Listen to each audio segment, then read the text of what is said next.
So, today I want to talk to you about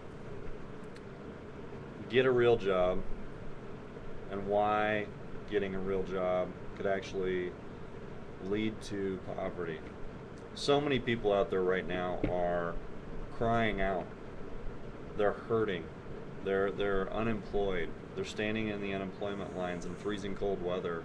Um, there's a lot of families that are going into Christmas right now that they've just lost their jobs and completely dependent upon other people for their own provision.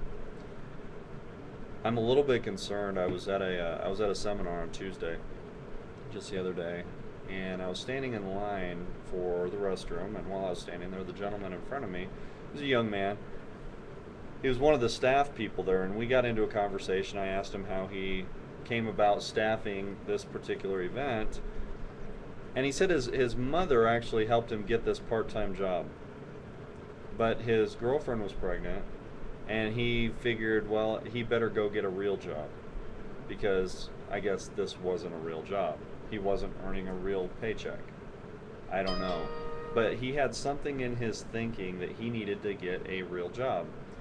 And it just breaks my heart when I think about things like that. I was at a restaurant eating the next day. I think it was on Wednesday, and the manager over there.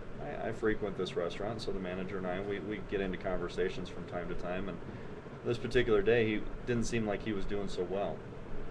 Um, so as we talked a little bit more, he explained that his wife. He found out that morning that his wife lost her job, and they weren't quite sure how they were going to go about um, making it and moving forward. We have real problems that are going on in our country, and I really truly believe that getting a real job, so to say, I think there's false security that is built up in that idea. I want you to think about the ant. Consider this.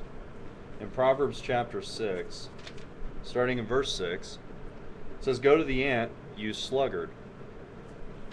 Consider its ways and be wise. It has no commander, no overseer or ruler, yet it stores its provisions in summer and gathers its food at harvest." I think the ant is the entrepreneur. I think the sluggard represents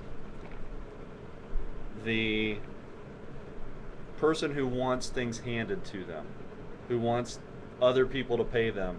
And I'm not saying that all employees are bad. I think there's a lot of great jobs out there that pay well, that do well, and things like that, and require a lot of ambition. However, I think there's a lot of people who go and collect a paycheck and they sit on Facebook all day, or they play games and they steal from their bosses.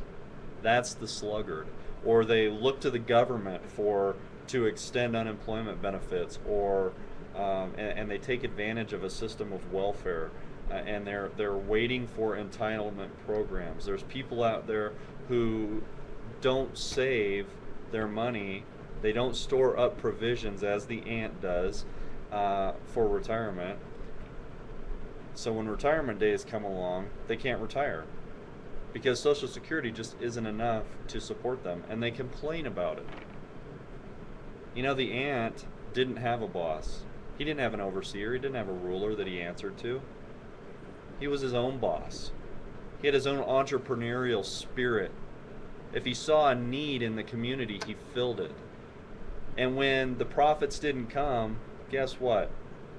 The ant-like character goes out and finds another way to profit. There are multiple ways to do that. But I really believe that the entrepreneur is the way of the future.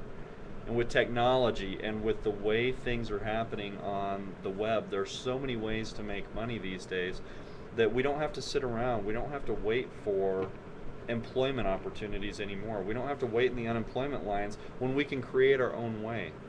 Storing up provisions for the future. That's something too many people are burdened by debt, and they're wasting their lives burdened by debt. And so they have to go find a job, a real job, to make sure they can pay their debts. Well, If they don't get in debt in the first place and they store up their provisions, we wouldn't have that problem. I really do believe that the entrepreneur and the entrepreneurial spirit is the way of the future. For young people, we don't have to get into debt. You can actually start with $100 at age 20, buy 4 houses over your lifetime, and by age 52 have over $1 million accumulated in the bank. It's not complicated if you know what to look for, and if you've got the fiscal literacy, if you've got the financial literacy to understand how to make money. The wealthy understand this, and that's why they continue to make money. The poor and middle class continue to stick their hands out, looking for that real job, asking somebody else to bail them out. It's time that we use the spirit God gave us, the spirit of the ant, the spirit to go out and make our own way. There's so much opportunity in America. We live in the greatest country in the world. You can do this. I know you can. So let's find our way. Consider the ant and be wise. All right? Thanks for listening to me. Have a fantastic day.